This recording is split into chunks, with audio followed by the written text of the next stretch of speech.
I finally received and read Battleground this weekend, and I've got a lot of thoughts.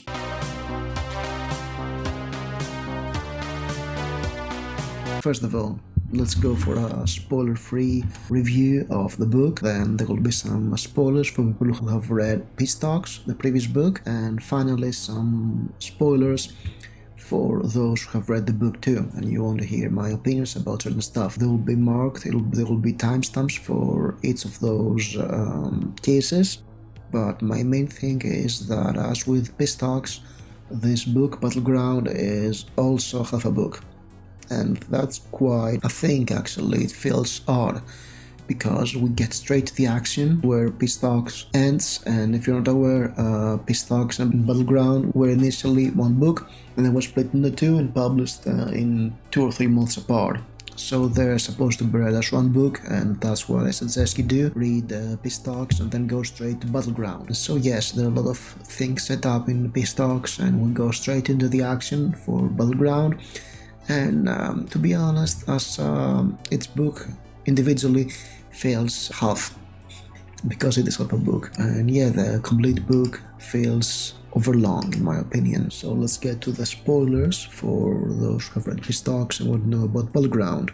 In Battleground, there is a big epic battle happening in Chicago, an apocalypse, and it's basically Dresden by Michael Bay because the action is insane, and actually I don't feel quite good about the scale of this book. The power levels are involved here made me feel like it was cartoonishly overpowered. Everybody was cartoonishly overpowered in this battle for Chicago. Yeah, there were those times, but then again there were some other times where I could feel the sense of it being a battlefield war.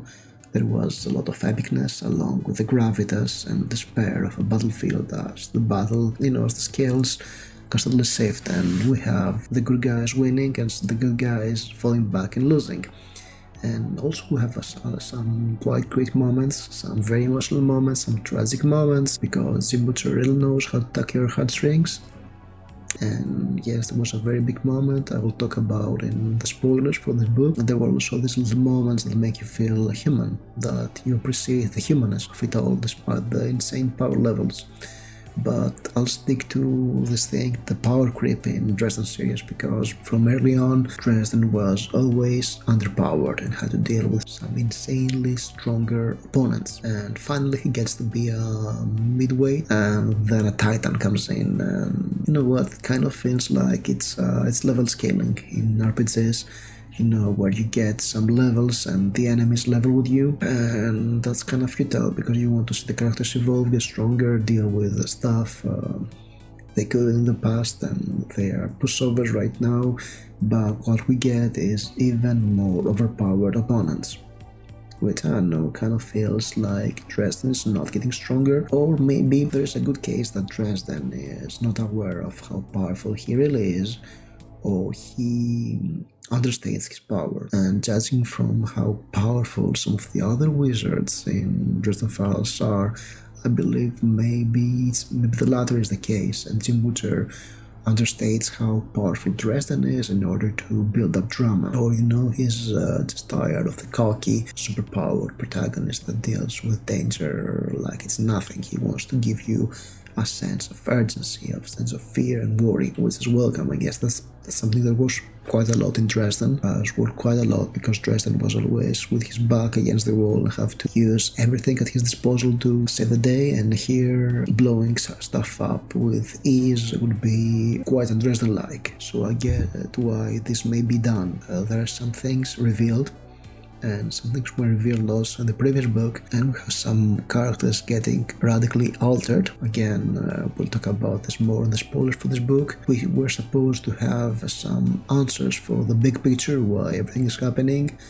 They were set up in the previous book, and I felt like in Battleground these answers were relegated for the next books, because we have more questions than answers by the end of Battleground, like what is a starborn, it is never quite explained, as well as what are the stars and stones that come up in some parts. And I think that 2 of the final 3 books in the Dresden series will be Stars and Stones and Empty Night, two of the expressions that Dresden usually says when he is surprised, and they have a role in this book, so in the series. They're important and the answers are relegated for the next books.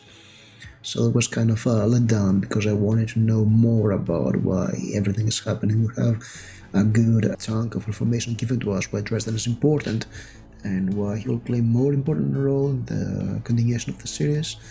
But we have, okay, we'll wait for the next book and whenever it comes out, because these two books took their time. So we'll have to theorize about what is what, or go back to the earlier volumes and see what was set up back then. We'll see. And actually, I felt like going into the structure of the series, but this would really make the video way too long, and I didn't want that, so we'll probably have a separate video about the entire series structure, along with graphs and this kind of stuff. I hope it will come soon.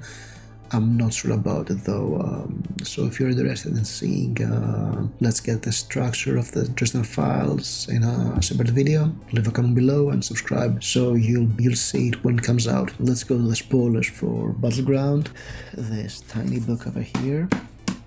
In my Peace Talks video I called something.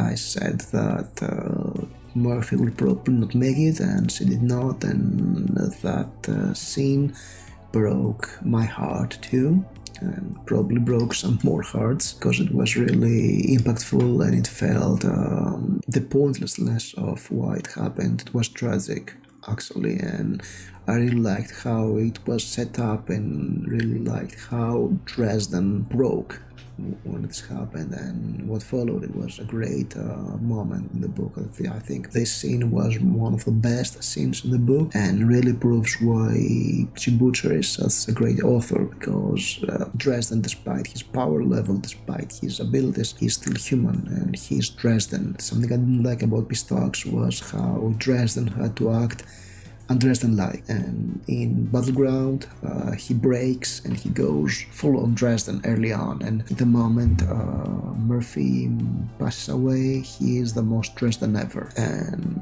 yeah, that's not nice. A full-on Dresden is not nice, but then again there are so many people around him that want to make him be human, and that's another strength of the series. And I really like the scene with Sanya and Butters. It was a really strong scene and I really like it, and something that actually annoyed me, it was that in Peace Talks we had this very strong foreshadowing that Harry will get the super beautiful and super deadly Lara as a girlfriend. There was a lot of flirting between them, a lot of attraction.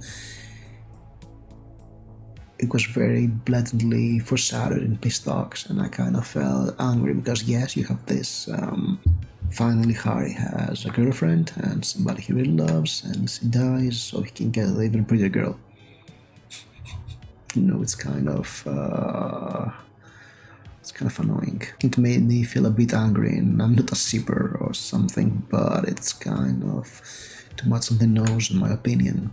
Harry having this harem of potential superpowered, super beautiful girlfriends. And, you know, let's kill one and get the other one. It's happening way too much in these books. First with Susan, now with Murphy, and we'll see. I guess Lara is not going to make it till the end. And, you know, there was this stuff with giants coming in Chicago and breaking stuff up, and it really felt way off to me. But there were also these scenes of ordinary people getting shotguns and fighting in an army along with Dresden and the Knights of the Cross, which was a great touch. Really felt human, really felt epic and good. I really liked this one. So there was a balance. There was this special effects war and wizards throwing superpowered attacks to giants and fighting monstrosities, and then there were more humans shooting at monsters, and both parts were kind of balanced. Really felt all hell broke loose in Chicago. And, you know, Sanya is definitely my favorite character in the Dresden books, because Hichimucho really gets the Russian stoicism great, this sense of doing what's right and say, alright, I just did that and whatever. things could go to hell. Well, the hell, I really like this guy. I'm not quite sure about the Marconi revelation, about him being one of the Denarians, because that really changes his entire character. He used to be a mortal with craftiness and willpower, and now he's a supernatural, strong or maybe stronger than Dresden. And I don't know, there should be a reckoning between them and the rest of the Denarians. There are way too many loose ends in the series at the moment. The Denarians, the Black Court, the Outsiders, way too many stuff happening. And speaking of Outsiders, I did not like the Justine part. I really felt that the Thomas storyline in this book was pushed aside throughout the entire Battleground book, despite being the core of Pitstocks. The way the storyline ends, it feels a bit to be continued, which I did not like because we spent so much time with Thomas, and by the end of the book, Thomas is in stasis outside the picture, and Justin is possessed by a walker, and Lara and Harry are looking for her. So it's a big next book, guys, next book. By the next book, whenever it comes out. I mean, okay, Tim Butcher has promised 20-some standalone books, probably 21, because this one is 2, we're in book 17 out of 21, plus a trilogy at the end. But this book really feels like we're getting into some very serious territory of things happening and to be continued in the next book. Okay, I get that. We're getting to a point where we should get to this point, to that. Yeah, I felt that in this book, Battleground, the big battle was overdrawn, took way too much time, had too many events happening, and this means that they left a lot of things unanswered or hanging. So until we get to the next book, or maybe, you know what, maybe the previous books were like that, but I binged through all of them in 3 or 4 months, so I didn't feel like that.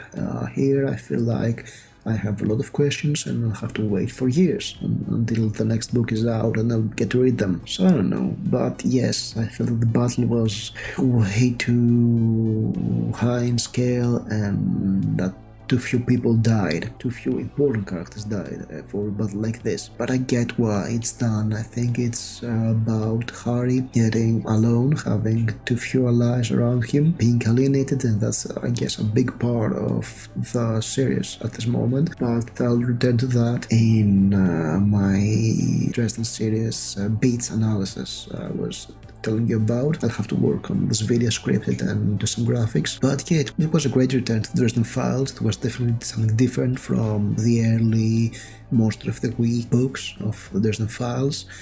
It kicks off a new direction and changes a lot to the status quo and the lore, and we're definitely getting towards the end game. Yeah, remember the video I did about the Lovecraftian elements? I think Justine being possessed by the Walker was so solution to that. I mean, if we had an intelligent foe that we could understand being in the foreground, it would definitely help a lot with the storyline, having this minor character proving that she was pulling the strings all along. It's kind of off, but we'll see in the next books, in Mirror Mirror or whatever comes next. So was it worth the wait? I'm happy it came out, and I'll be happy when the next book is out, whenever it will be. I hope it'll be sooner than the 5 years it took us to get Pitstocks and Battleground. Yeah, that was me. I would love to hear your comments about this book, if you read it or not, and your predictions for what's coming next. I was wrong about my theory for why Thomas did what he did in the embassy, but whatever. Tim went for a simpler answer. Why not?